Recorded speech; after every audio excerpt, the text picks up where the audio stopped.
புரட்டாசி 2வது சனிக்கிழமை வீட்டில் தலிகை பூஜை பண்ணலான்னு சொல்லி காலையிலேயே 4:30க்குலாம் எழுந்து ஃப்ரெஷ்அப் ஆகிட்டு சாமி ரூம் வேலையை ஃபஸ்ட்டு முடிச்சு வச்சுட்டேன். ஏன்னா அதுக்கப்புறம் குக்கிங் வேலை மட்டும்தான் சொல்லிட்டு அரிசியெல்லாம் காலையிலேயே எழுந்து ஊற வச்சுட்டேன். மாவிளக்கு போடலான்னு சொல்லி அரிசியும் காய வச்சுருந்தேன். நெக்ஸ்ட் அம்மாவும் வந்துட்டாங்க. எனக்கு கொஞ்சம் கூட மாட ஹெல்ப் பண்ணிட்டு இருந்தாங்க.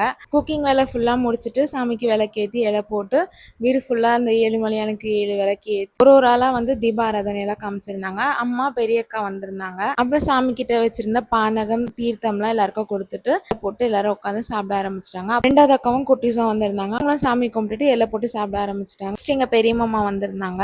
அவங்களுக்கும் சாப்பாடுலாம் போட்டுட்டு ஃபுல்லாக க்ளீன் பண்ணிவிட்டு நானும் சாப்பிட்டுட்டு உள்ளே போனால் எல்லாம் ஜாலியாக விளையாண்டுட்டு இருந்தாங்க. அப்படியே ஒரு 1 hour டைம் ஸ்பெண்ட் பண்ணிவிட்டு எல்லாரும் வீட்டுக்கு கிளம்பிட்டாங்க. குட்டீஸும் கொஞ்ச நேரம் ஈவினிங் தூங்கி எழுந்துட்டு ஈவினிங் வீட்டில் பூஜையும் முடிச்சுட்டு பெருமாள் கோயிலுக்கு தான் வந்திருந்தேன். அப்படியே நாங்களும் லைனில் நின்று சாமியை சூப்பராக தரிசனம் பண்ணிவிட்டு இந்த vlog முடிச்சுட்டு வீடியோ பிடிச்சிருந்தா லைக் பண்ணுங்கள், மறக்காமல் சேனலுக்கு சப்ஸ்கிரைப் பண்ணுங்கள். பாய்.